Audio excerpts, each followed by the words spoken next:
Picture this: merchants haggling over bolts of shimmering silk in a crowded Baghdad bazaar, Venetian ships heavy with pepper and cinnamon docking at bustling Mediterranean ports, caravans of camels winding through the Sahara, their backs laden with gold and ivory.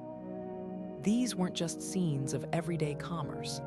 They were the lifeblood of an interconnected world, where trade routes stretched like veins across continents, pumping wealth, knowledge, and innovation into the heart of medieval cities.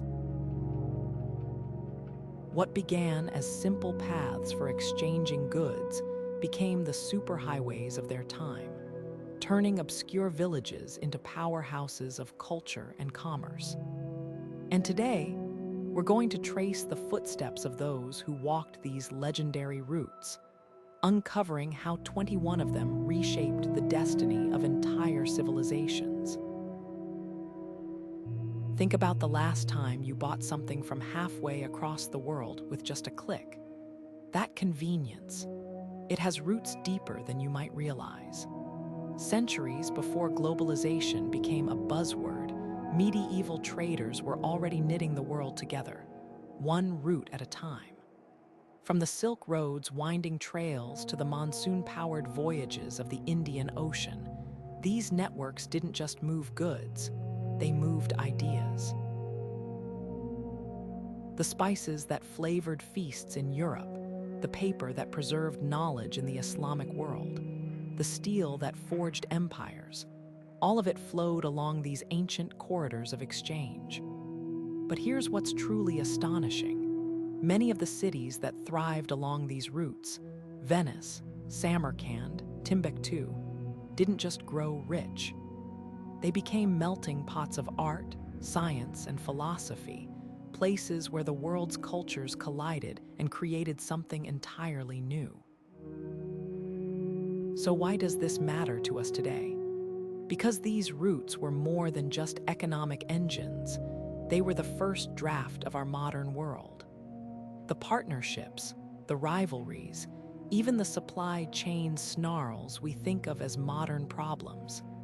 Medieval merchants faced them too.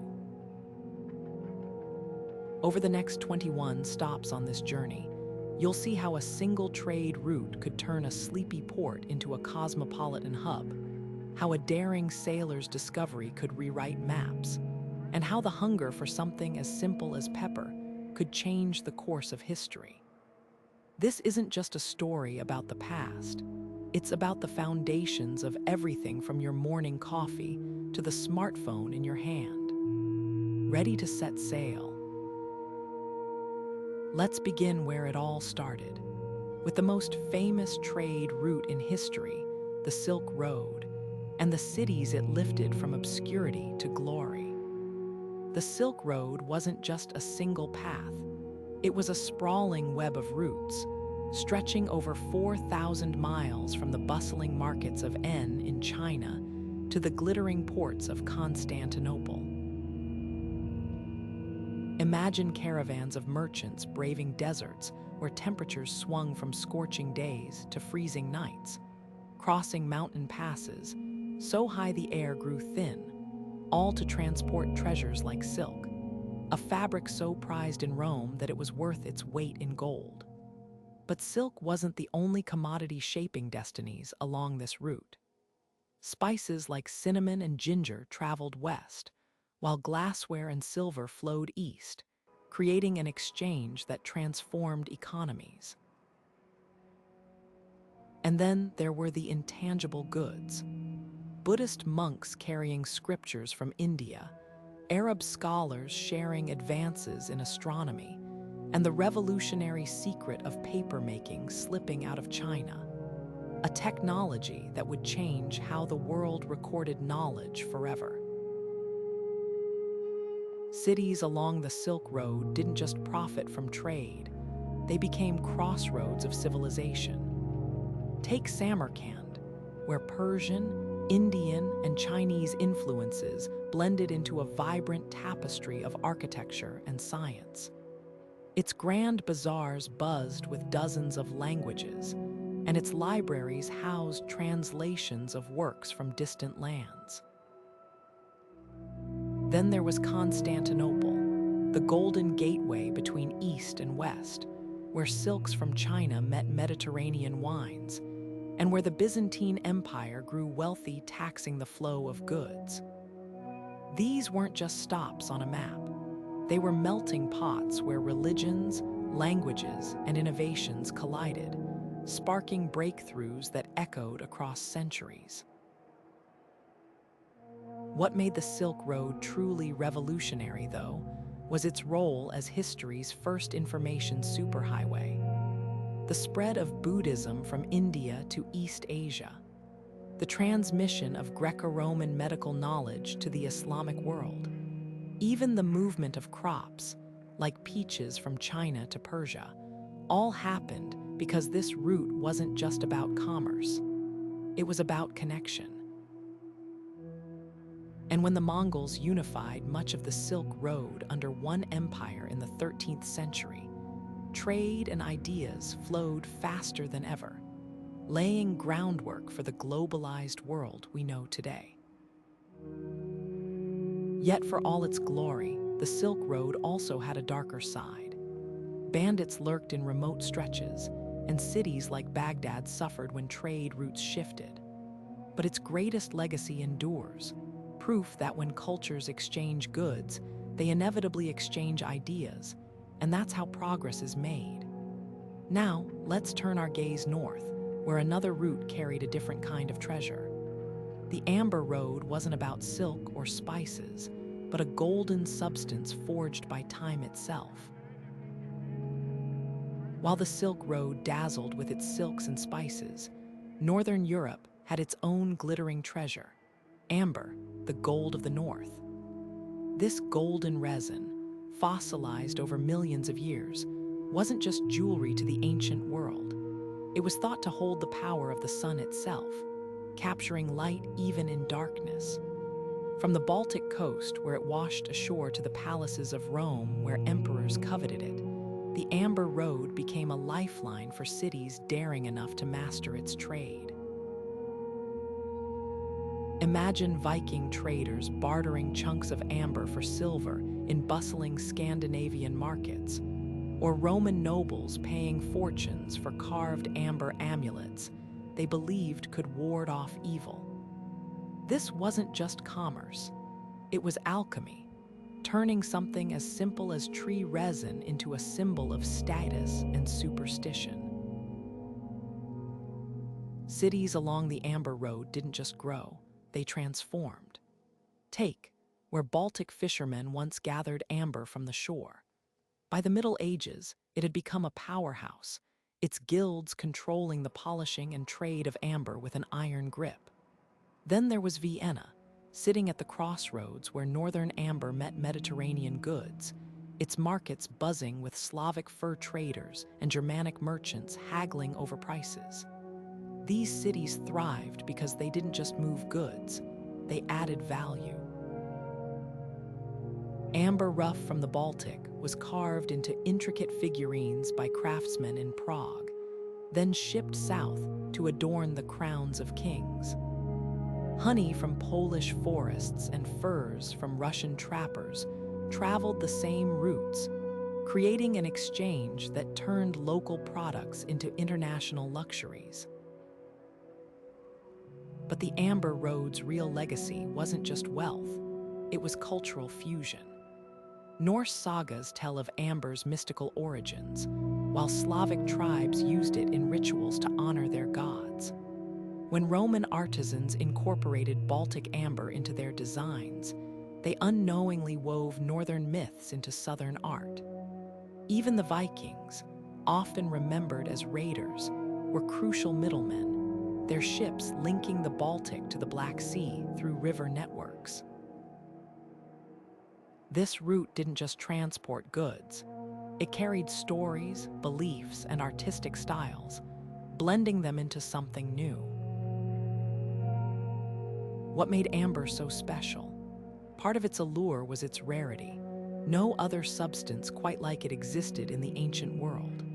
But more than that, it was a mystery.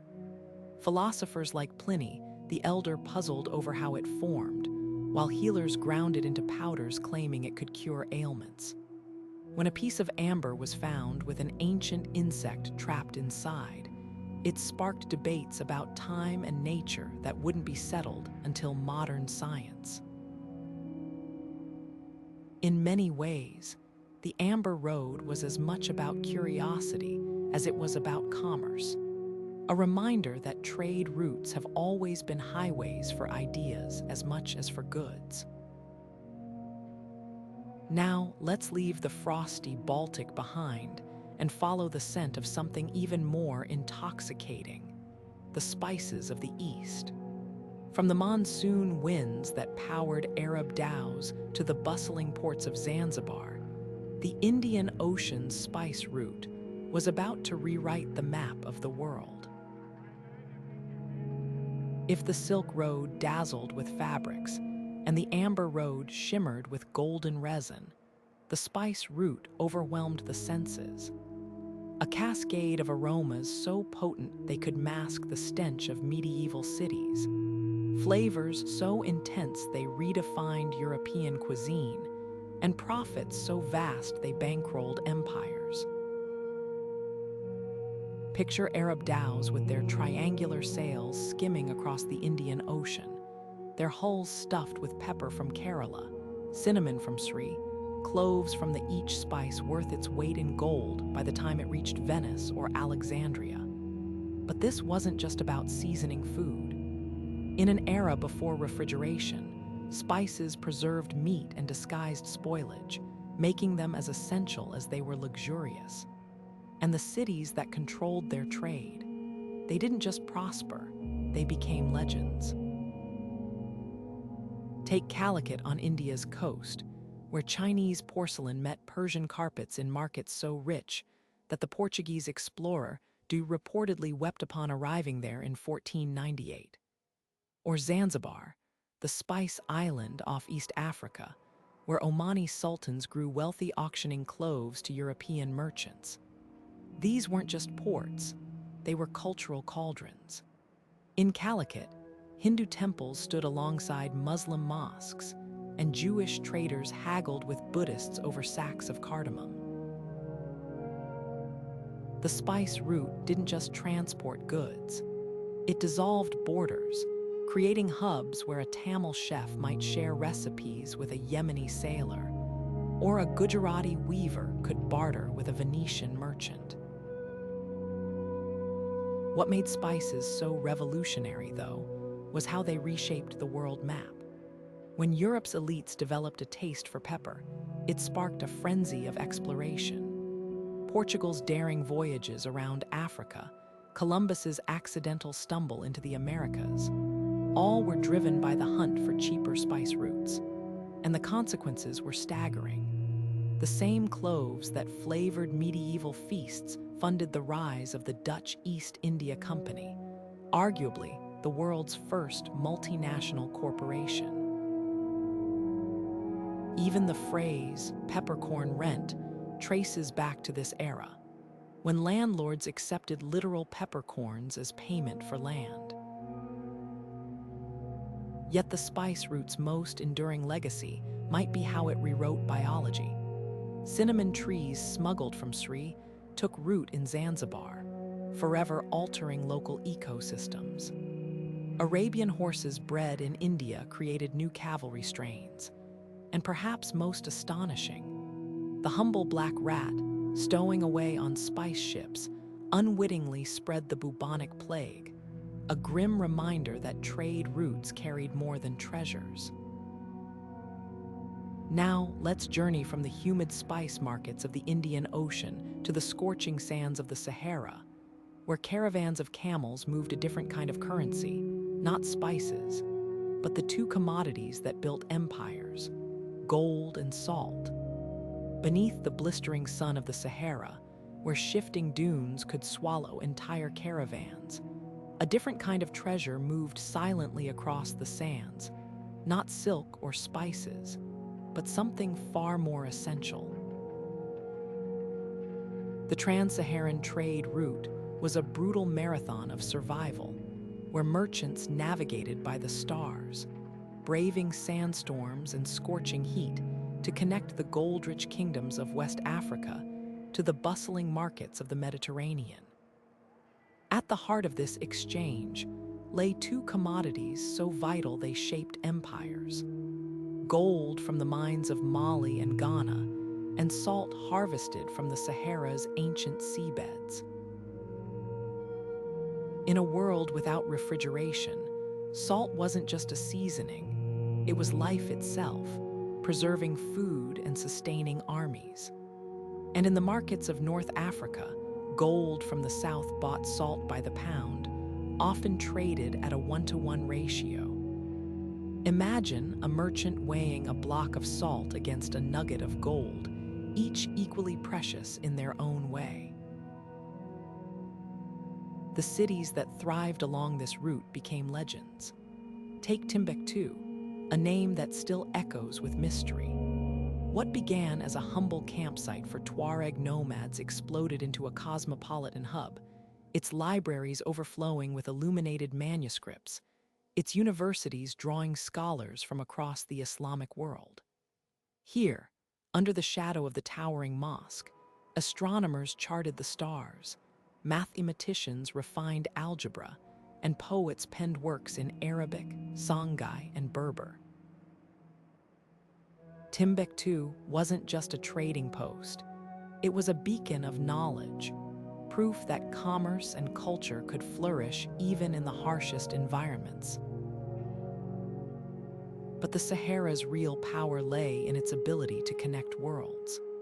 Muslim merchants from the north brought not just goods, but ideas, spreading Islam across West Africa through peaceful exchange rather than conquest. The great Mali emperor embodied this fusion when he embarked on his legendary pilgrimage to Mecca in 1324. His caravan laden with so much gold that it destabilized economies along the way. His journey wasn't just religious. It was a statement, showcasing the wealth and sophistication of African kingdoms Europeans had dismissed as backward. Yet the Sahara was a merciless partner. Caravans of up to 12,000 camels, known as the ships of the desert, could take months to cross, with survival depending on the knowledge of Berber guides who memorized every oasis and dune.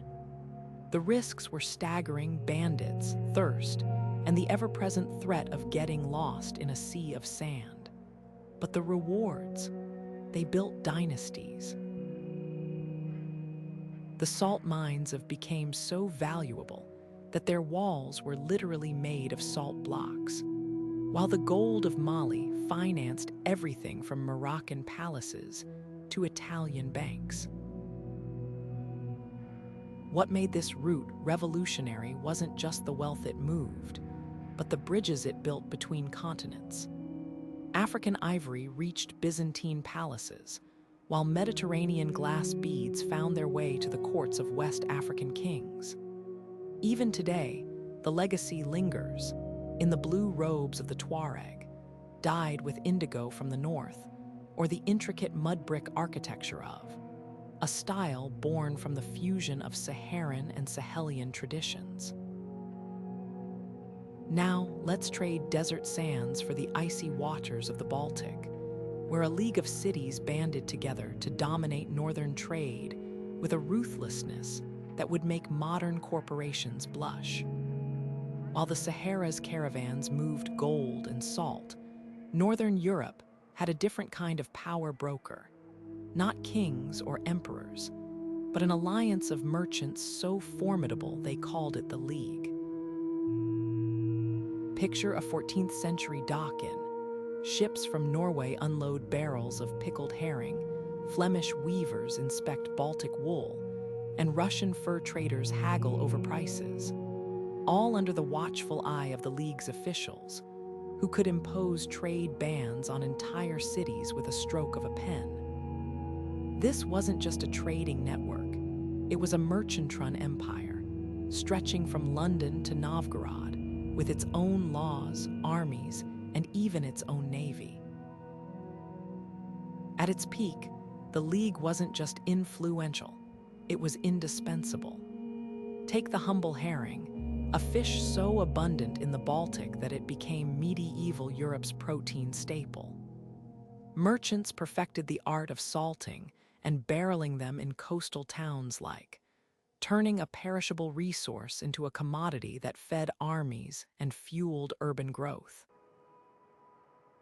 Then there was timber, mighty oaks from Poland's forests shipped west to build the soaring cathedrals of Flanders, while Russian fur from Novgorod lined the cloaks of European nobility. The League didn't just trade goods, it created entire industries, standardizing everything from barrel sizes to quality controls in ways that foreshadowed modern commerce. What set the League apart wasn't just its reach, but its ruthlessness. When the King of Denmark tried to tax their ships, the League blockaded his ports until he surrendered. When rival English merchants undercut their wool prices, they orchestrated boycotts that collapsed markets. Their fortified trading posts in cities like Bergen and Bruges operated like independent city-states, complete with their own courts and warehouses. In an era of feudal lords, this was something radical.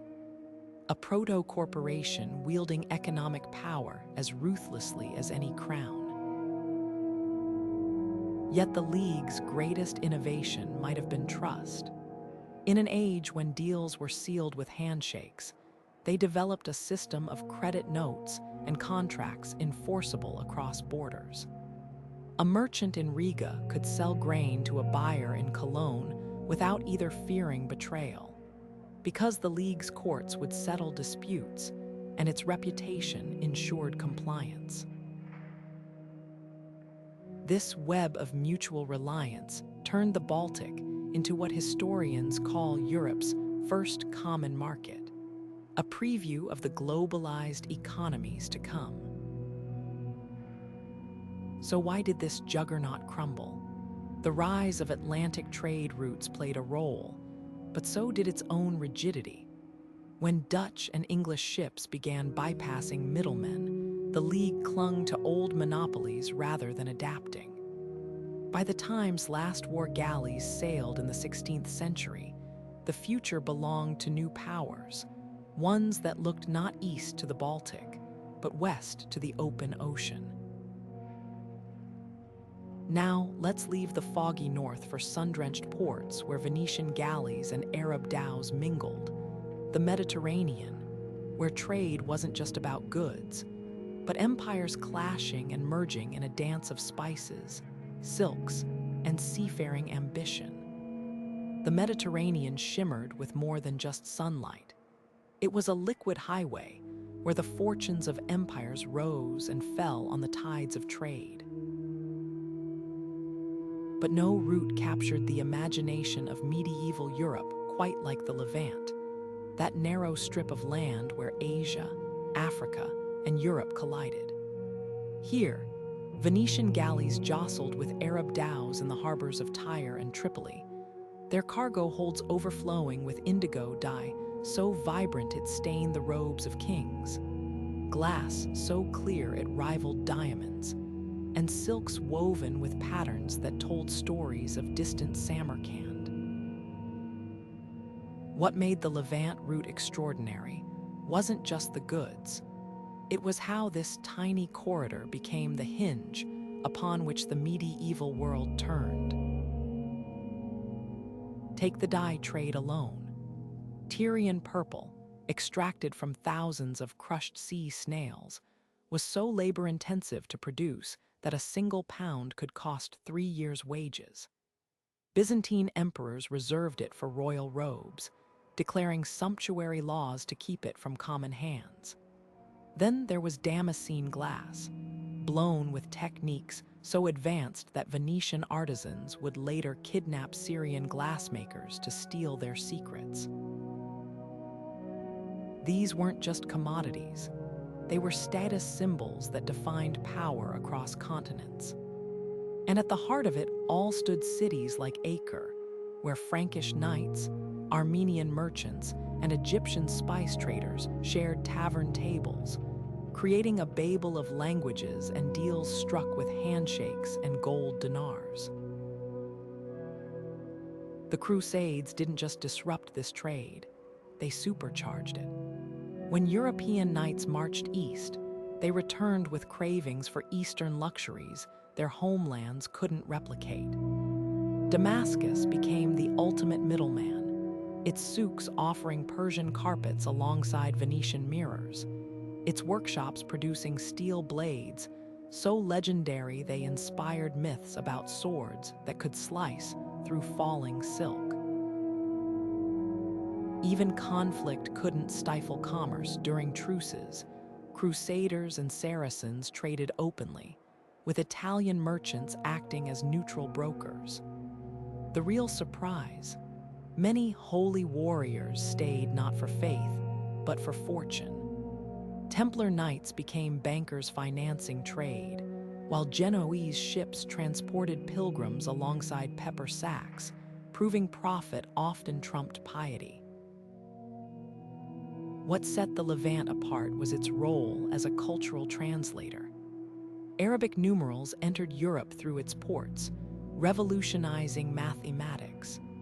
Sicilian silk workshops adopted patterns from Baghdad weavers, while Jewish physicians in Salerno blended Greek, Arab, and Latin medical texts into Europe's first medical school curriculum. This was globalization in its infancy, where a single bolt of cloth might bear Chinese silk, Iraqi dyes, and Byzantine gold thread before reaching a Parisian noblewoman's wardrobe. Yet the route's fragility became its undoing. As Mongol invasions disrupted overland caravans and new sea routes around Africa emerged, the Levant's monopoly cracked. But its legacy endured in unexpected ways. The Venetian ducats design Islamic coins, and the very word tariff comes from Arabic, a reminder of customs duties paid in Acres harbors. Now, let's follow the flow of commerce northward, where an entirely different highway carried furs, honey, and amber, not on camelback, but along the winding currents of the Volga, Russia's mighty river of trade. The mighty Volga River didn't just cut through the heart of medieval Russia, it pulsed with commerce. A liquid highway where Viking longships and Slavic barges carried fortunes in fur, honey, and amber. Imagine the scene: Norse traders from Sweden dragging their ships overland to reach the Volga's headwaters, then floating southward past dense forests where Slavic tribes harvested honeycombs the size of wagon wheels. By the time these boats reached the bustling markets of Bulgar, near the sea, their holds overflowed with pelts so luxurious they warmed caliphs in Baghdad. Sable, ermine, and fox, each pelt painstakingly trapped during brutal northern winters. But the Volga route wasn't just about goods, it was a cultural collision. Viking raiders who once terrorized Europe now haggled peacefully with Muslim merchants, exchanging silver dirhams stamped with Arabic script for bundles of furs. In Bulgar's markets, a Norse chieftain might see his reflection in a polished Persian mirror while sampling honey mead brewed by Baltic tribes, a snapshot of globalization centuries before the term existed. Novgorod became the crown jewel of this network, its birchbark streets thronged with traders speaking a dozen languages. Archaeologists have dug up thousands of birchbark letters here, shopping lists, love notes, even complaints about bad beer, proof of a literate, commerce-obsessed society. One merchant's note from the 12th century grumbles about a delayed shipment of wax, while another details a deal for 40 squirrel pelts, prime quality. These weren't just transactions. They were the lifeblood of a city that minted its own coins, and governed itself through a proto-democratic assembly. The Volga trade financed Novgorod's soaring churches, their iconostases gleaming with gold leaf paid for by caviar and Crimean salt. What made the Volga route revolutionary was its role as a bridge between worlds. When Viking traders reached the Abbasid Caliphate, they didn't just bring furs. They carried stories of northern lights and icebound seas, sparking Arab geographers to map distant lands of darkness. In return, Islamic silver coins flooded north, with hordes of them still turning up in Swedish fields today. The route even birthed legends. Arab chroniclers wrote of the Viking traders who drank fermented mare's milk with nomadic khazars, then rode home singing songs under the midnight sun. But the Volga had a dark undercurrent. The slave trade thrived here, with captured Slavic tribespeople marched south to Baghdad's markets, their fate immortalized in the Arabic word for Slavic slaves. Yet even this grim commerce had unintended consequences. Some enslaved warriors rose to become elite guards for caliphs, while others introduced northern brewing techniques to the Islamic world. Now let's journey from the frozen rivers of the north to the misty mountains of the far east, where a different kind of caravan crept along narrow cliffside paths, not for furs or silver, but for a leaf that would conquer the world: tea.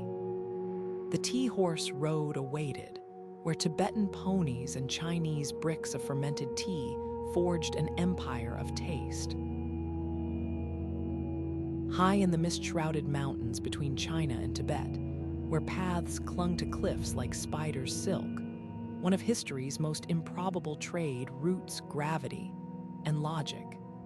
The tea horse road wasn't just a trail, it was a vertical lifeline, where porters balanced 100-pound bricks of fermented tea on their backs while navigating rope bridges swaying over 1,000-foot drops. Why risk such a journey? Because for centuries, China's emperors were desperate for two things: war horses from Tibet's high plateaus and a way to keep their troops from mutiny. The solution: a swap only medieval logistics could dream up: tea for horses. Tibetan ponies, bred for endurance in thin mountain air, became the backbone of Chinese cavalry, while the Chinese exchanged something equally precious to high-altitude herders: dark, compressed tea bricks that provided vital nutrients missing from the Tibetan diet.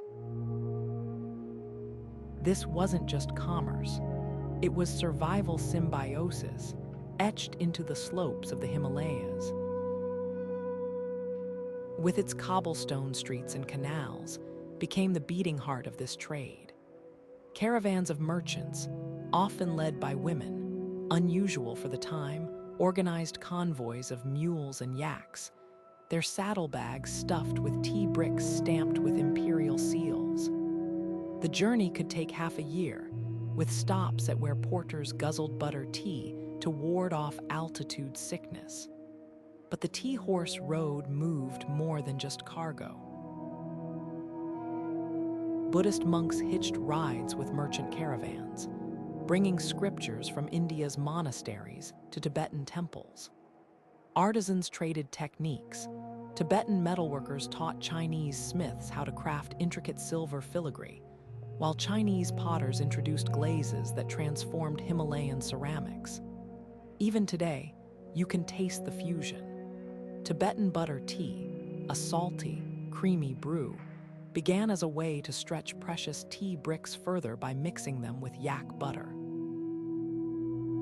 What made this route revolutionary wasn't just its daring geography, it was how it reshaped empires. When Mongol invaders cut off China's northern horse supplies in the 13th century, the tea horse road became a strategic lifeline. At its peak, over 10,000 horses a year trotted eastward in exchange for enough tea to fill entire warehouses.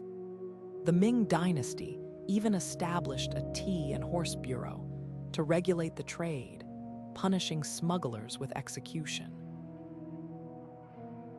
But the road's true legacy might be cultural. Tibetan monasteries grew wealthy taxing passing caravans, funding stunning murals that blended Chinese landscapes with Indian deities.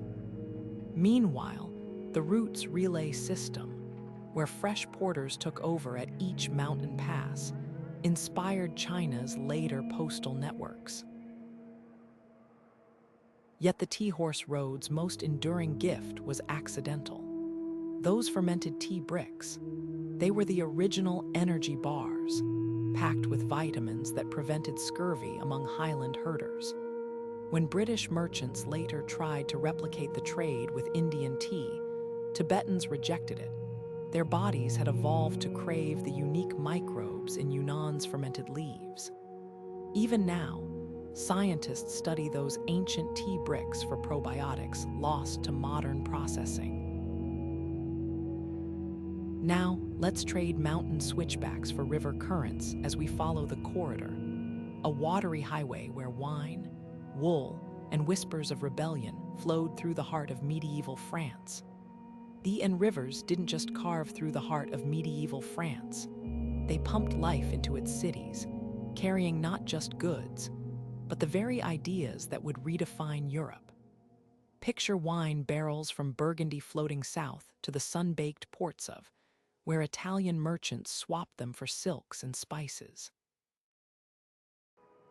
Meanwhile, salt from the marshes, preserver of fish, sustainer of armies, flowed northward, its trade so vital that kings fought wars over its taxation. But this watery highway was more than a route for commodities. It was a conveyor belt of culture, where the Renaissance's flame traveled from Mediterranean docks to northern cloisters. Emerged as the corridor's crown jewel, its bridges choked with wagons laden with Flemish wool and German metalwork. The city's silk workshops, originally stocked with smuggled Italian silkworms, became so renowned that Francis I called the City of Light, long before Paris claimed the title. Here, bankers from Florence haggled with printers from Mainz, turning into a crossroads where gold met ink, literally. The same river that carried wine downstream brought back something more precious: books. When the Medici family needed to finance their political ambitions, they turned to money changers, who operated with a sophistication that foreshadowed modern stock exchanges. Avignon's story was even more improbable. When the papacy relocated here in the 14th century, the became Christianity's central artery. Cardinals' barges floated past vineyards hauling not just sacramental wine, but architectural blueprints. Italian architects redesigned the papal palace using stone shipped upriver, while Avignon's markets brimmed with Tunisian dates and Greek olives, fed by ships that had navigated the river's treacherous currents. The Avignon papacy's lasting legacy. A bureaucracy so paper-heavy it spurred demand for mills along the, where rag pickers recycled linen into the parchment that would record medieval Europe's laws and ledgers. What set this route apart was its role as Europe's first information superhighway. When the Black Death struck, it was boatmen who carried both the plague and the quarantine ordinances trying to stop it. Later, Renaissance humanists used the same route to ship classical texts north, manuscripts of Cicero and Virgil traveling in the same boats as barrels of Beaujolais. Even the region's famous vineyards owe their fame to the river. Monks planted vines where roads met the water, knowing thirsty merchants would pay premium prices. But the corridor's true revolution was invisible: the birth of standardized contracts. Disputes between German wool merchants and vintners led to some of Europe's earliest commercial courts, where judges ruled based on Roman law rediscovered in Italian libraries. These rulings became the bedrock of modern contract law, proof that commerce doesn't just move goods, it builds systems.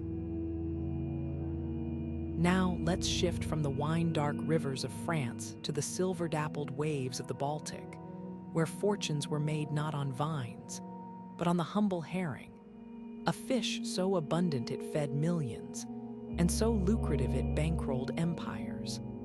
While spices and silks often steal the spotlight in medieval trade tales, there's one humble fish that quietly bankrolled empires: the Baltic herring. Every autumn, silver shoals so dense they darkened the water swarmed Scandinavia's coasts, sparking a feeding frenzy not just for marine life, but for merchants.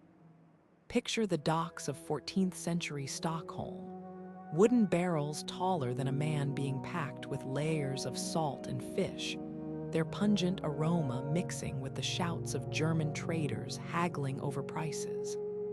This wasn't just dinner, it was a protein revolution. In an era before refrigeration, salted herring became Europe's fast food, feeding armies, sustaining cities, and even shaping religious practices.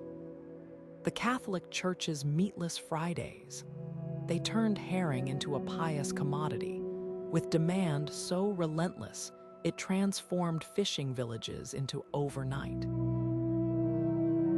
Bergen's Wharf became the epicenter of this piscine gold rush.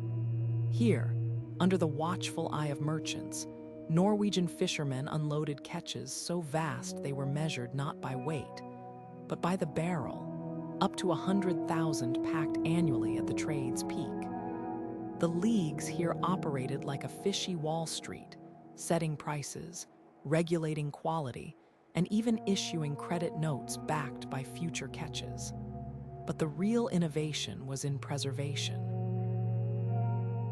By perfecting the art of layering herring with Baltic salt in oak barrels, these medieval entrepreneurs created a product that could last years, turning a perishable resource into a tradable currency.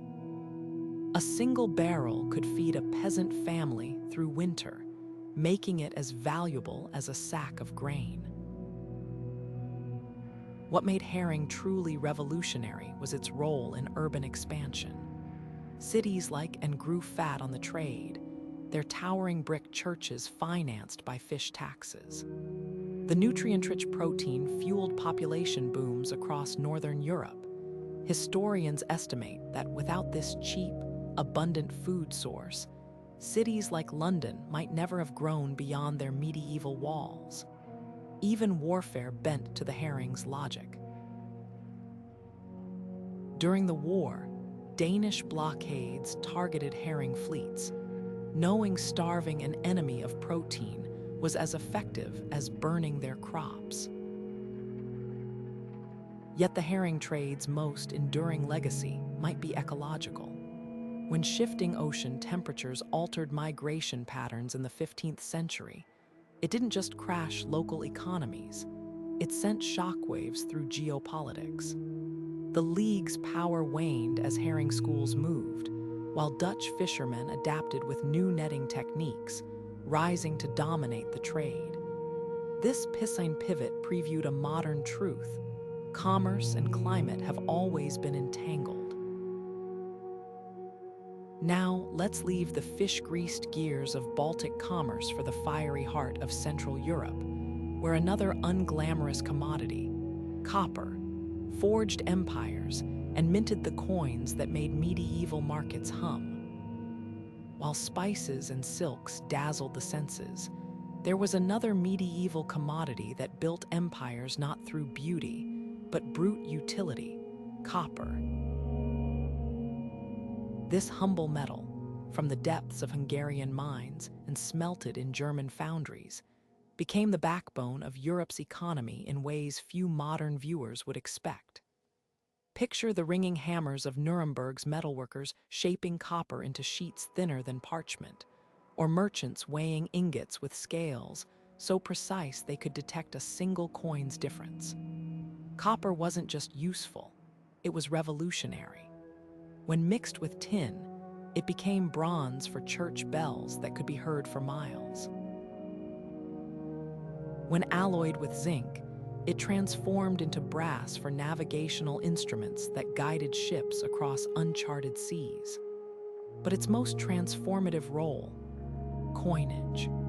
As Europe's economies outgrew the barter system, copper pennies and groschen became the lifeblood of everyday trade, jingling in the purses of peasants and kings alike. The real drama unfolded underground, where Hungarian miners descended into shafts so deep they needed ventilation systems designed by Arab engineers. These weren't just holes in the ground. They were feats of medieval engineering, with water wheels draining flooded tunnels and wooden supports carved to withstand cave-ins. The miners, guilds developed secret techniques for smelting that turned raw ore into shimmering ingots, each stamped with marks guaranteeing purity. Meanwhile, Nuremberg's craftsmen elevated metalworking to an art form, inventing wire-drawing mills that could produce strands thinner than thread, essential for everything to musical instruments. The city's workshops became medieval Silicon Valleys of innovation, where a single craftsman's breakthrough in etching or casting could ripple across continents. What made copper truly pivotal was its role in connecting economies. Hungarian copper flowed north to Baltic ports, where it was exchanged for Russian furs. It traveled west to Flanders, financing wool production that clothed half of Europe. Even the church relied on it. Copper plates etched with religious images became mass-produced block prints long before press. But the trade had darker echoes. The same mines that enriched kings also relied on forced labor, with prisoners and debtors toiling in conditions so brutal they inspired folk songs about the mountains that eat men. Now let's trade the soot-stained foundries for sun-drenched vineyards, where another medieval commodity fermented fortunes, not in the earth, but on the vine. The wine routes of Europe weren't just about pleasure. They were about power, preservation, and the birth of a continental taste that still defines regions today. In the rolling hills of medieval Europe, where sunlight danced on vine leaves, another kind of gold flowed, not from mines, but from grapes. The wine trade wasn't just about pleasure. It was a complex economy in a bottle, shaping landscapes, financing cathedrals, and even sparking wars. Take Bordeaux, where English kings, despite ruling from London, guarded their French vineyards so fiercely they became known as the king's wine. These weren't mere drinking preferences. Bordeaux's claret became England's national drink, shipped in barrels so numerous that the docks of Bristol smelled like a vineyard. But what made wine truly revolutionary was how it bound regions together. Burgundy's monks didn't just pray, they became master vintners, mapping soil types with a precision that would make modern winemakers blush. Their meticulous records of harvests and weather patterns are some of the earliest examples of terroir science, proving that a grape grown on one side of a hill could taste profoundly different from its neighbor. Barrels were the unsung heroes of this liquid trade. Forget modern oak aging. Medieval coopers engineered staves so tight they could survive being rolled off ships in stormy seas. The forests have become as valuable as vineyards, their oak carefully selected for grain tightness. A well-made barrel wasn't just container, it was a flavor laboratory, where tannins from the wood subtly transformed wine during months of jostling along rutted roads. Flanders merchants paid premium prices for Burgundy-seasoned barrels, knowing the wood's pores held traces of previous vintages that enriched new wines. This alchemy of oak and grape birthed an entire guild system, with coopers guarding their techniques as fiercely as knights protected castles. Yet wine's greatest power was as a social equalizer. In an era when water could kill, wine's alcohol made it safer to drink. Even children consumed watered-down versions. Monasteries distributed it as medicine, while taverns from Paris to Prague became hubs where peasants and nobles alike debated politics over shared pitchers. The trade routes themselves became cultural arteries. German river barges carried Rhine wines south to Venice, where they were swapped for spices that masked the taste of aging vintages. Even the church's sacramental needs created markets. Pape earned its name when the Avignon papacy demanded a new castle of vineyards to supply communion wine. What made these routes extraordinary wasn't just the wine they moved, but the innovations they spurred. Glassmaking advanced to produce clearer bottles for discerning buyers. Insurance contracts evolved as merchants hedged bets against spoiled shipments. And when the Little Ice Age chilled northern vineyards in the 14th century, it sparked Europe's first documented climate-driven product shift, English drinkers turning from French wine to beer, a taste that stuck for centuries. Now, let's turn from the vineyards to a commodity far less glamorous, but even more essential: salt.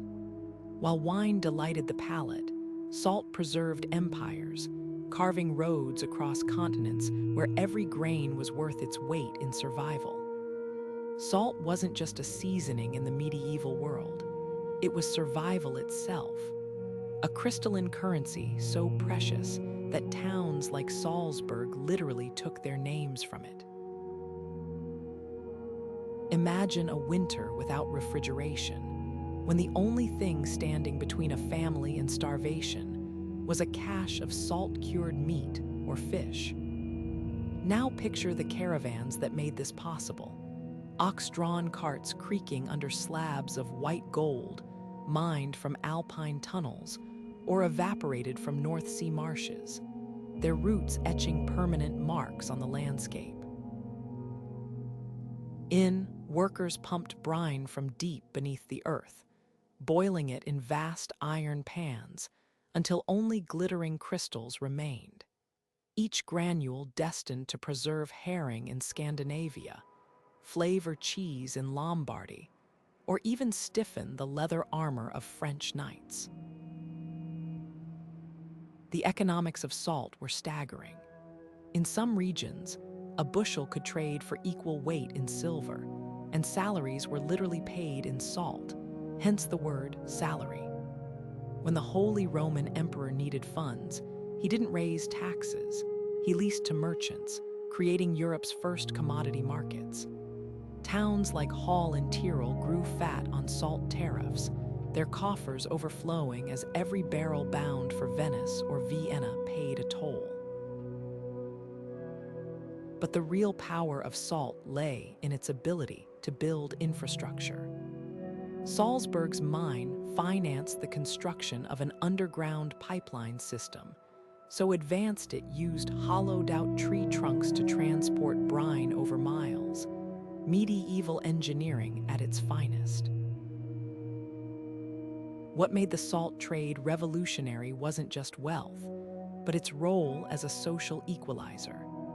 Monasteries stockpiled salt to distribute during famines, while merchants used it as collateral for loans. In Poland, the salt mine became a subterranean cathedral, its chapels carved entirely from salt blocks by miners who spent lifetimes underground.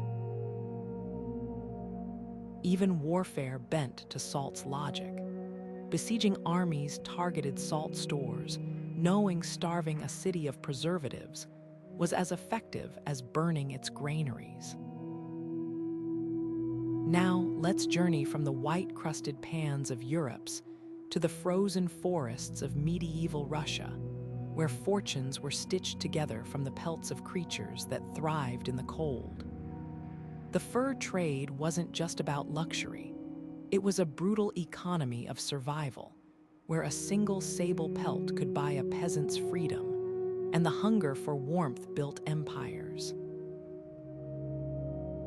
Deep in the frozen forests of Siberia, where winter winds howled like wolves, hunters stalked a different kind of prey, one whose soft, luxurious fur would warm the necks of kings and bankers across medieval Europe. This wasn't just a trade. It was a frozen gold rush, where a single sable pelt could fetch a year's wages in Paris or Venice. The demand was insatiable. Russian ermine lined the cloaks of English royalty, Scandinavian fox fur trimmed the gowns of Burgundian nobles, and marten pelts from the became status symbols so coveted that sumptuary laws tried, and failed, to keep them from commoners. But behind this glittering trade lay a brutal reality. Hunters braved temperatures so cold their breath froze into icicles, setting traps along frozen rivers where animals' coats grew thickest. The deeper the cold, the richer the fur, and the higher the price in the heated auction halls of Novgorod. Novgorod's bustling marketplace became the Wall Street of fur. Here, under the watchful eyes of boyar merchants, bundles of pelts were sorted with meticulous care, sable graded by darkness, squirrel by softness.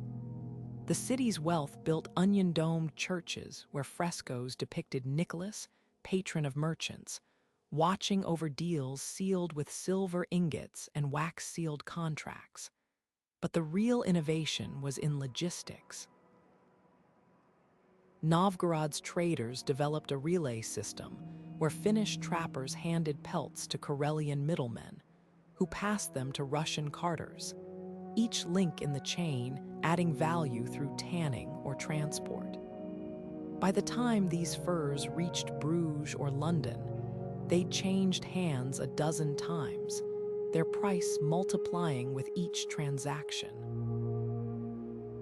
Kiev played a different but equally crucial role. Sitting astride the Dnieper River, it funneled furs south to Constantinople, where Byzantine aristocrats draped themselves in Siberian sable while sipping Crimean wine. The route became so lucrative that Viking traders, once come as raiders, settled as merchants, their longships heavy with fur bales instead of weapons. These Norse traders left behind more than goods. They left traces of their language in Russian words like market and cable. Cable, linguistic fossils of a commerce that bridged cultures. What made the fur trade revolutionary wasn't just the wealth it generated. It was how it reshaped geography itself. When European forests became overhunted, traders pushed deeper into Siberia, financing expeditions that mapped previously unknown rivers and mountain ranges. The quest for new trapping grounds accelerated Russia's eastward expansion, with Cossack explorers following fur trails all the way to the Pacific. Even taxation systems adapted. Instead of coins, remote villages often paid taxes in soft currency. Stacks of squirrel pelts counted like banknotes. Yet this trade had its dark side. Indigenous tribes like the Nenets, and who'd hunted sustainably for generations, found their way of life upended by commercial demand. And the very luxury that defined medieval status symbols carried an ironic twist. Those sumptuous furs often reeked of smoke and rancid oil, imperfectly cured by methods lost to time. Now let's shift from the frost-bitten forests to sun-drenched fields, where a different kind of harvest built empires, not with pelts, but with golden grains.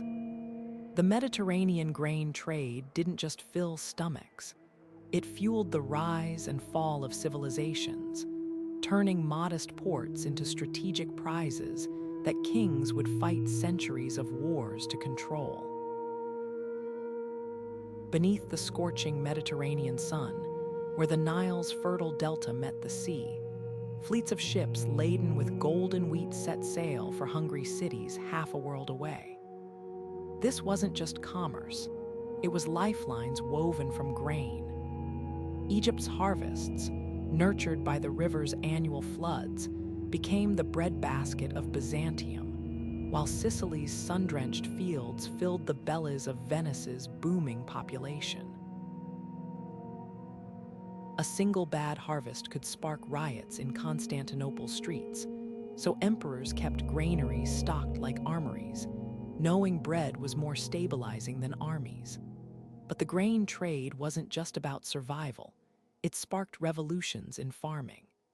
Sicilian growers pioneered crop rotation techniques borrowed from Arab agronomists, while Egyptian scribes recorded Nile flood patterns with an accuracy that would make modern meteorologists nod in respect. The real marvel: logistics. Ships from Alexandria raced against spoilage, their captains navigating by stars and coastal landmarks to deliver grain before weevils could claim it.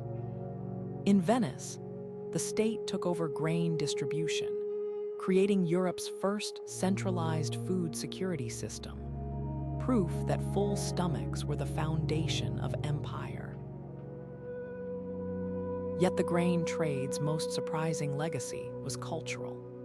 Sicilian wheat, milled with North African techniques, produced pasta that would become Italy's signature dish. Egyptian bread, baked in communal ovens, inspired Byzantine bakers to perfect leavening methods still used today. Even the humble sandwich owes its origins to this era, Byzantine workers wrapping meat in flatbread for easy meals between shifts. When the Black Death decimated Europe's population, it was Sicilian grain ships that kept survivors fed. Their cargo holds carrying not just food, but the seeds of recovery. Now let's trade golden fields for shimmering depths, where divers braved the Persian Gulf's treacherous currents not for crops, but for treasures formed by oysters. The Pearl Route wasn't about feeding bodies, it was about adorning them with gems born from the sea's quiet alchemy. Imagine the Persian Gulf's warm waters at dawn, where divers plunged on a single breath, weighted stones carrying them 40 feet down to oyster beds that shimmered like underwater constellations. These weren't just fishermen, they were prospectors, hunting nature's only gemstones created by living creatures. A single perfect pearl could buy a diver's freedom from debt, while a handful might secure a merchant's place in royal courts from Baghdad to Canton. The Gulf's pearls became legendary. Basra's luminescent orbs adorned emperors' turbans, while Bahrain's pink-hued treasures graced the necks of Byzantine empresses. But the real magic lay in the trade networks that transformed these oceanic flukes into symbols of power. Jewish merchants in Hormuz bundled pearls into silk-lined chests, their ledgers tracking which nobles preferred Baroque shapes versus perfect spheres.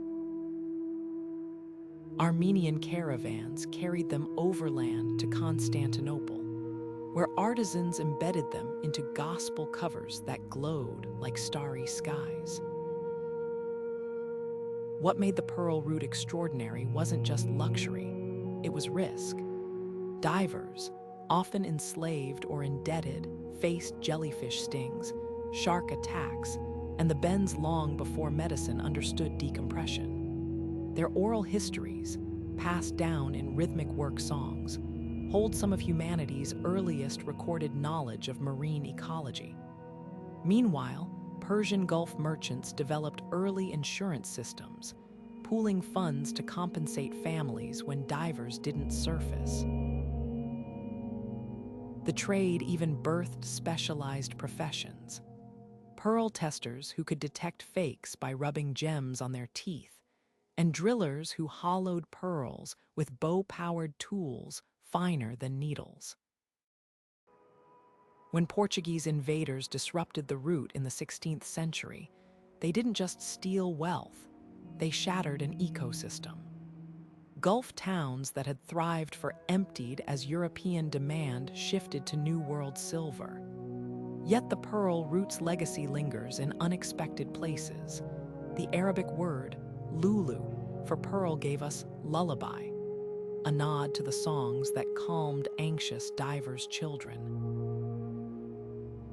Today, cultured pearls dominate the market, but those who hold an antique Gulf pearl are touching a fragment of medieval globalization, proof that beauty, like bread, could move mountains, or in this case, tides. Beneath the turquoise waters of the Persian Gulf, a treasure unlike any other was born, not forged in fire like gold, nor cut from stone like rubies, but created by the quiet patience of oysters. These luminous pearls, glistening like captured moonlight, became one of history's most sought-after luxuries, threading their way from the Gulf's hidden oyster beds to the crowns of emperors and the reliquaries of saints. Bahrain's pearl divers, descending on a single breath with nose clips carved from tortoiseshell, risked everything to harvest these gems. A successful dive could yield a pearl worth a year's wages. A failed one might mean drowning or the crippling bends. Yet the gamble was irresistible. By the 12th century, Bahrain's pearl markets were legendary. Their stalls piled high with pearls sorted by size, luster, and the elusive orient, that inner glow that made Gulf pearls unrivaled. What made this trade revolutionary wasn't just the wealth it generated, but how it wove together distant cultures. Islamic merchants, masters of maritime navigation, strung pearls onto silk threads bound for Canton, where Chinese artisans transformed them into hairpins for Tang dynasty nobility.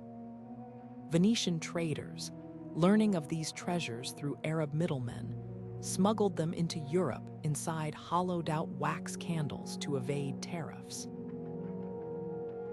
The pearls became status symbols so potent that Elizabeth I of England famously wore a gown sewn with over 3,000 Gulf pearls to assert her imperial might.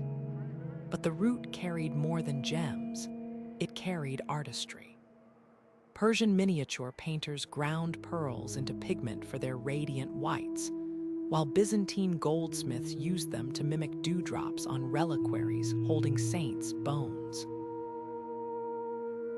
Even this description of paradise as a place where pearls are as big as ostrich eggs reflects how deeply these gems permeated Islamic culture. The pearl route's decline came not from changing tastes, but from an unexpected discovery: cultured pearls. When Japanese innovators learned to nucleate oysters in the early 20th century, the grueling danger of free diving became obsolete. Yet Bahrain's pearling past lingers in its architecture. Old merchant houses still bear niches where pearls were once weighed under careful scrutiny, and the songs of divers echo in folk music, their rhythms mimicking the ebb and flow of breath held beneath the waves. Now let's shift from the sun-drenched Gulf to the misty moors of medieval Britain, where a far humbler commodity, tin, fueled an industrial revolution centuries before the steam engine.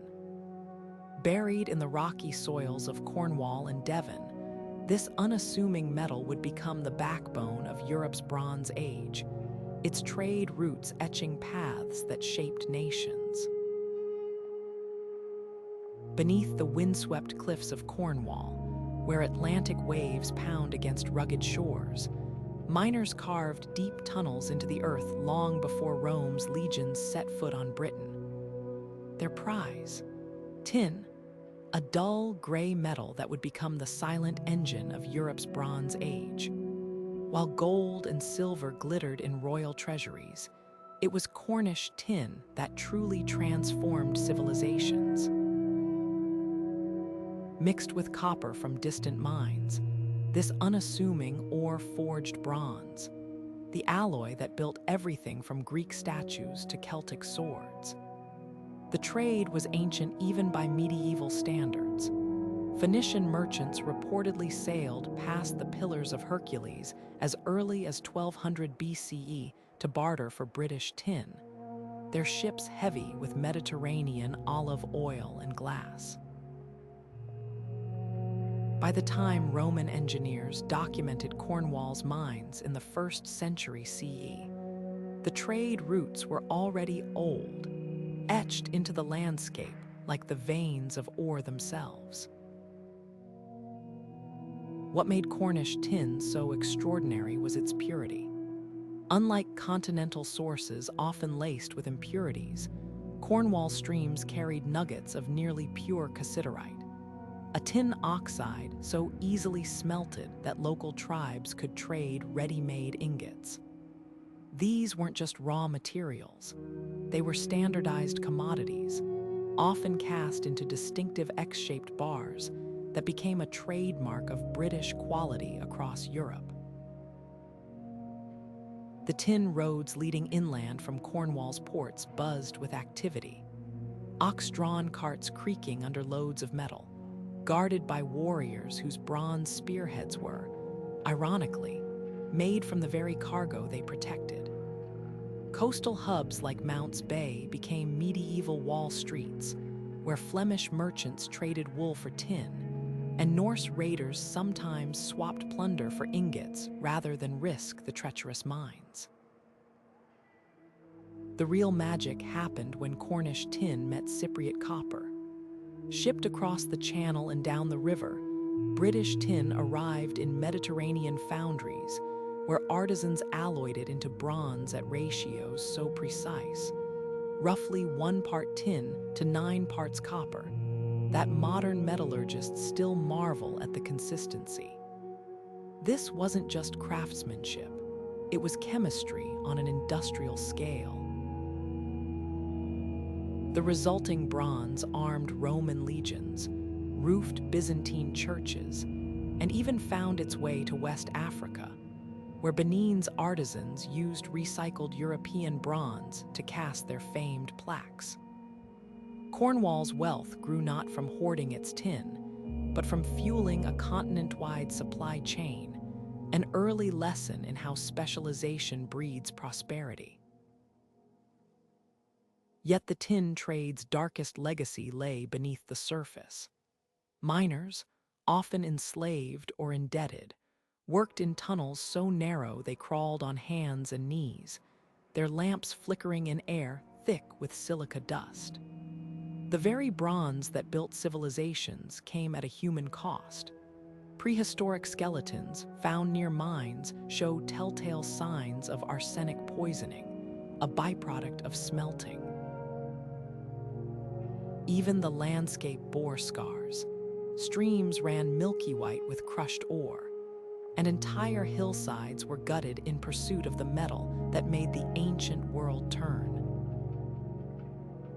Now, let's journey from these soot-stained British mines to the sun-baked savannas of Africa, where another trade route carried treasures not from the earth, but from its most majestic creatures. The Ivory Route wasn't just about commerce. It was a corridor where art, power, and ecology collided, leaving footprints as deep as the elephants whose tusks fueled it.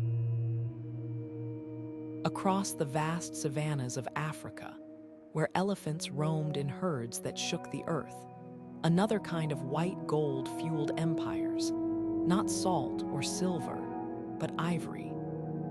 These gleaming tusks, carved into everything from devotional diptychs for European bishops to intricate hairpins for Chinese nobility, became one of the medieval world's most paradoxical treasures.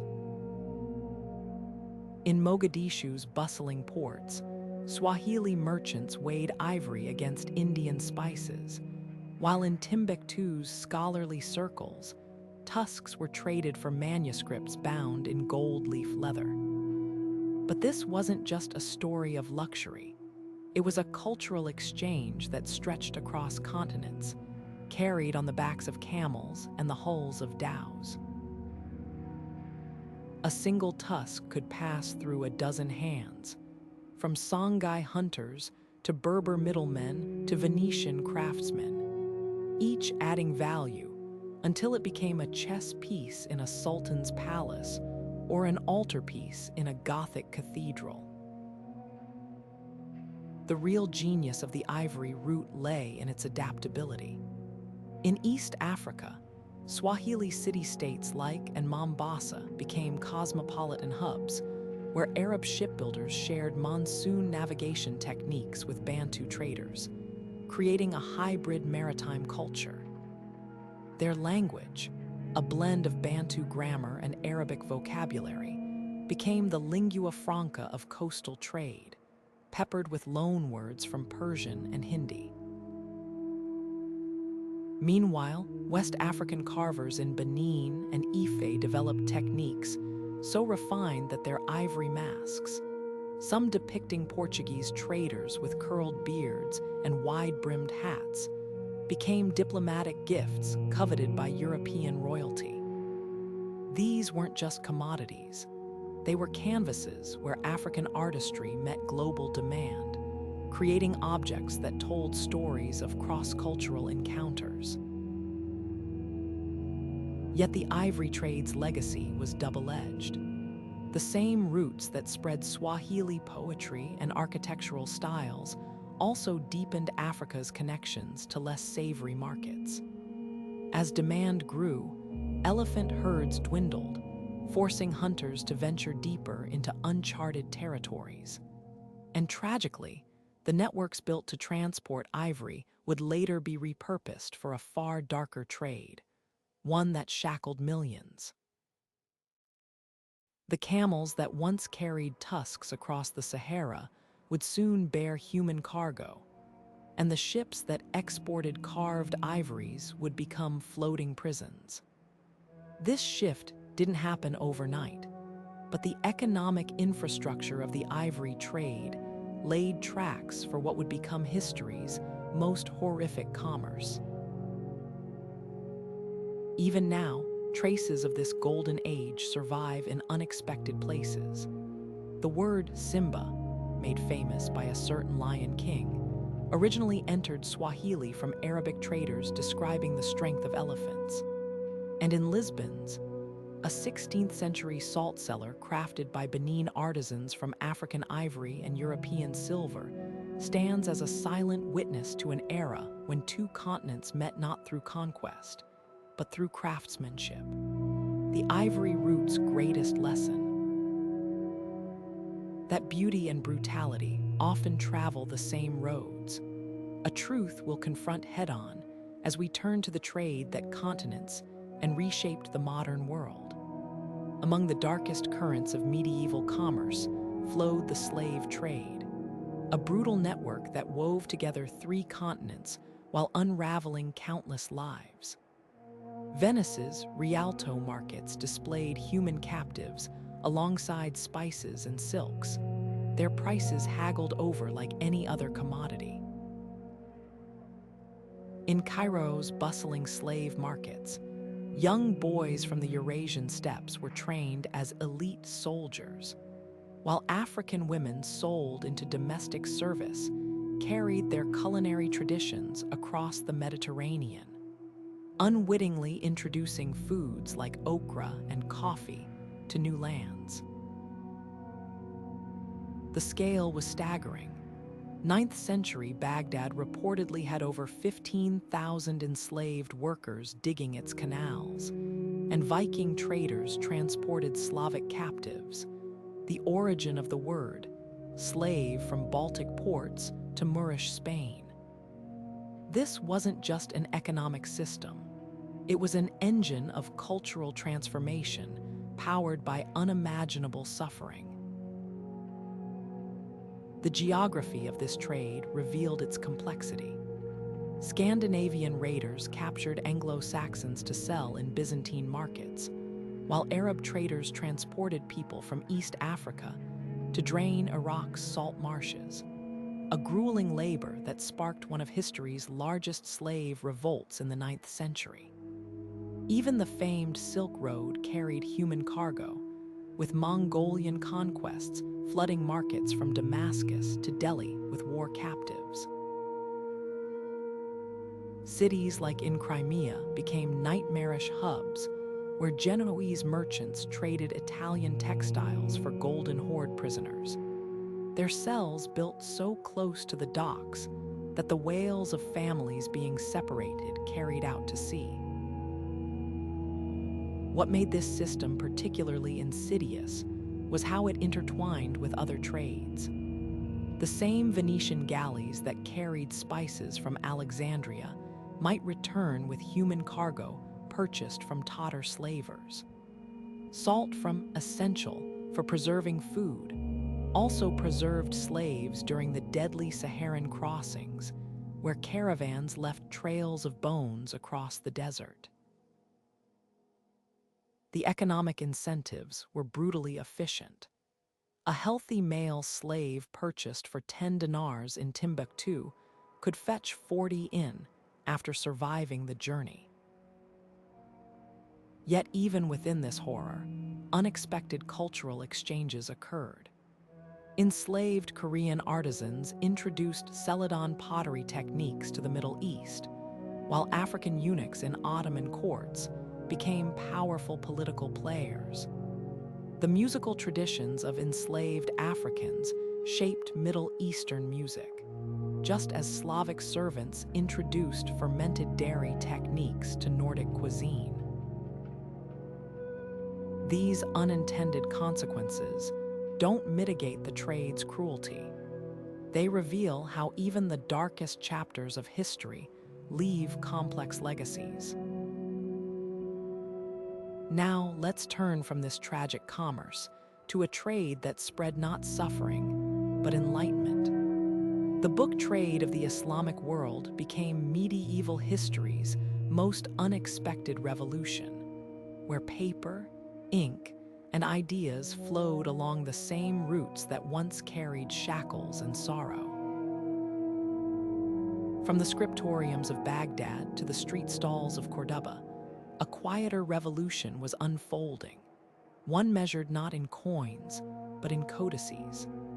The Islamic world's book trade turned scribes into celebrities and libraries into power centers, with Baghdad's legendary House of Wisdom employing teams of translators working Greek philosophy into Arabic by day and Arabic medical texts into Persian by night.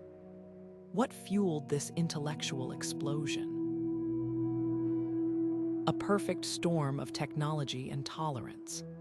Chinese papermaking techniques, captured by Abbasid forces at the Battle of Talas in 751, spread westward, creating an affordable alternative to scarce parchment.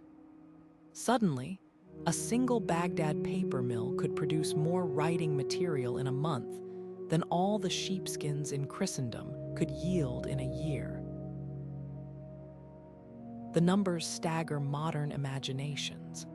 Cordoba's library held over 400,000 volumes when Europe's largest monasteries boasted mere hundreds. Booksellers in Damascus specialized in everything from Armenian theology to Sanskrit mathematics, their shops functioning as medieval universities where scholars debated across faiths. A thriving used book market in Cairo's Fatimid quarter saw priceless texts change hands for a few copper dirhams, while Persian poets earned their weight in gold for manuscript commissions. This wasn't just commerce, it was civilization's backup drive, preserving everything from Aristotle's lost works to Babylonian astronomy during Europe's so-called Dark Ages. The logistics dazzled as much as the content. Jewish merchant networks transported Hebrew scripture commentaries from Tunis alongside Andalusian olive oil. Caravans crossing the Dashti carried miniature, small enough to fit in a palm, their pages thinner than onion skin. In an age before printing presses, accuracy was maintained through the reading certificate system, where scholars attested to a manuscript's correctness by signing its colophon, creating medieval equivalents of peer review. What made this trade revolutionary was its democratization of knowledge. Whence Canon of Medicine, a 5-volume medical encyclopedia, spread from Isfahan to Montpellier, it became the standard textbook for both Islamic hakims and European physicians for over 6 centuries.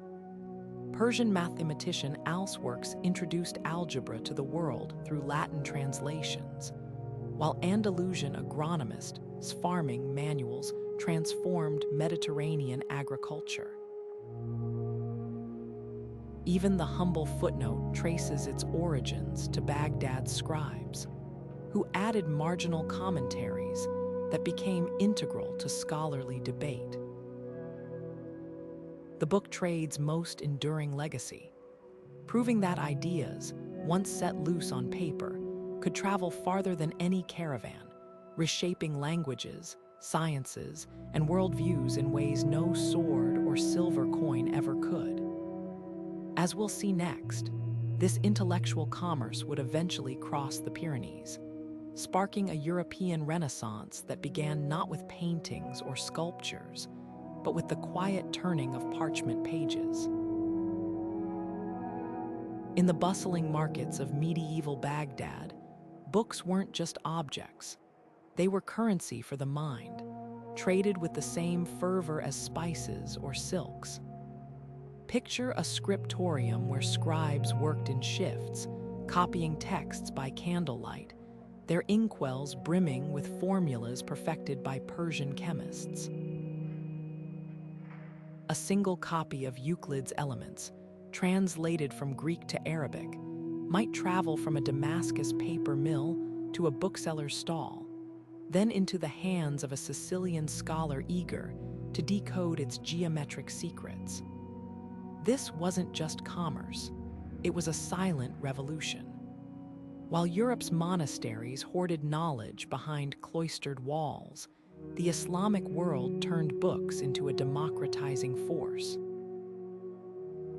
In cities like Aleppo, public libraries lent volumes for a small fee, their shelves groaning under the weight of medical treatises, star charts, and poetry anthologies. Even the humblest market stalls might display palm-sized, alongside pocket-sized manuals on algebra, their pages sewn with threads spun from flax grown along the Nile. The real marvel was how this trade preserved antiquity's lost wisdom. When Baghdad's House of Wisdom commissioned translations of Sanskrit astronomy or Syriac medicine, they weren't just copying texts, they were creating hybrids. A Greek philosophical concept might gain Persian commentary in the margins, then inspire an Andalusian poet's metaphor. Take the case of Al's Book of Optics. Originally penned in Basra, it traveled to Cairo for editing, was illustrated by Moorish artists in Granada, and eventually landed on the desk of a Polish friar who'd use its principles to invent the camera. This cross-pollination didn't just save knowledge from oblivion, it remixed it into something new. A 9th century Baghdad bookseller's catalog might list Aristotle's Physics beside a Zoroastrian treatise on ethics, proving that ideas, unlike spices, grew richer when shared. Venice's glassmakers would later owe their fame to this very trade. Arab chemists' recipes for stained glass, recorded in manuscripts traded along these routes, allowed Venetian artisans to craft lenses that would one day power telescopes. But that's a story for another day. Now, let's shift from the ink-stained pages of medieval libraries to the fiery furnaces of, where Venetian craftsmen guarded secrets so valuable, revealing them could cost a man his life. The glass trade wasn't just about beauty, it was about monopoly, espionage, and a transparent revolution that would literally reshape how humanity saw the world. On the lagoon-kissed island of, where furnace flames reflected in the canals like liquid gold, Venetian glassmakers performed alchemy, turning sand into treasures so coveted that spies risked death to steal their secrets. The master craftsmen didn't just blow glass, they conjured miracles. Crystals so clear it rivaled diamonds, goblets so delicate they rang like bells, and colored beads that became the currency of empires. But this wasn't just artistry, it was economic warfare. Venice's rulers knew their monopoly on glass, especially the famed, so transparent it was said to be made of frozen air, could bankroll their city's rise. So they passed draconian laws. Any who left the Republic faced assassination, and furnaces were confined to prevent fires and espionage from spreading to Venice's wooden heart. The secrets were staggering. To achieve clarity, its masters used quartz pebbles from the Ticino River, purified with ash from Levantan soda plants. Their cobalt blues came from Syrian pigments smuggled past Ottoman customs, while gold leaf techniques borrowed from Byzantine mosaics turned vessels into sunlit masterpieces. Even the humble glass bead hid innovation. Venetians invented chevron beads with layered star patterns that became the bling of African royalty, traded for ivory and gold along the Swahili coast. A single bead mold found in archaeological digs in Ghana suggests how far these tiny treasures traveled, carried by Portuguese ships that had bartered for them in Venice's Rialto market. What made Venetian glass revolutionary wasn't just its beauty, it was how it transformed science and daily life. The same furnaces producing goblets for French kings also birthed the first clear glass lenses, enabling telescopes and microscopes that would reshape human understanding of the cosmos and microorganisms. Glass mirrors, once foggy and small, became floor-length wonders in Venetian workshops, revolutionizing portraiture and self-perception. Even the glassblower's tools, jacks, shears, and became standardized, creating a toolkit still used by artisans today. Yet the trade's darkest irony, its very secrecy sowed its decline. When Venetian workers defected to France and England under royal protection, they took techniques that fueled rival industries. By the 18th century, Bohemian crystal and English lead glass had shattered Venice's monopoly. But its legacy endures in every smartphone screen and lab beaker, proof that medieval innovation, once set free, could ripple across centuries. These trade routes didn't just move goods, they moved the world. From the Silk Road's paper to the spice route's flavors, from the Volga's furs to the Levant's dyes, each artery of commerce pumped more than wealth into medieval cities. They pumped possibility, new tastes, new tools, new ways of seeing. The bustling ports and caravan stops of the past were more than waypoints. They were cauldrons where cultures collided and remade each other. Today, when you sip coffee from a porcelain cup or check the time on a wristwatch, you're touching the living legacy of those ancient exchanges. The medieval world wasn't just connected. It was inventing what connection meant. One daring voyage, one haggled deal, one shared idea at a time. And that's a story still unfolding every time we trade, explore, or simply wonder what lies beyond the horizon. From the shimmering pearls of the Persian Gulf to the salt-packed herring barrels of the Baltic, these 21 trade routes were more than just arteries of commerce. They were the synapses of a connected world, firing with ideas as much as goods. Think of the Silk Road not just as a path for silk, but as the original information superhighway where Buddhist sutras and Greek astronomy hitched rides on camel caravans.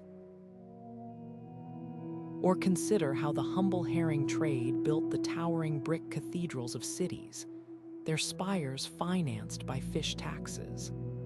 Every spice sack unloaded in Venice, every amber bead traded in Novgorod, every medical text in Baghdad wasn't just a transaction.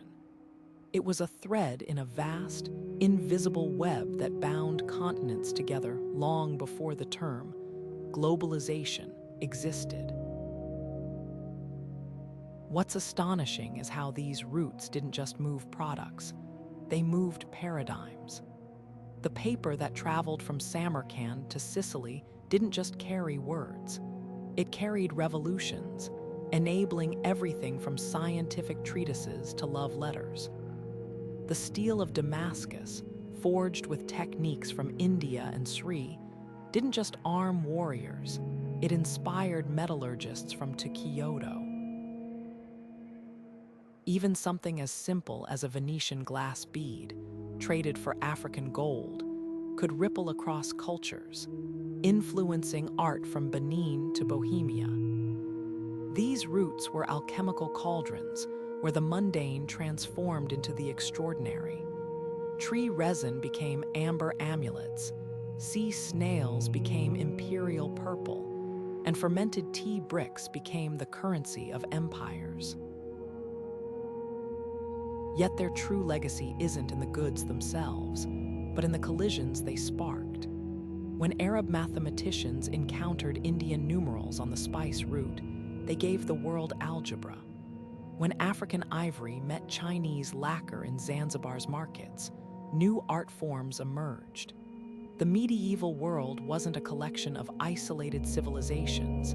It was a living network, humming with the energy of 1,000 chance encounters. And the cities that thrived. They weren't just stops on a map. They were laboratories of human ingenuity.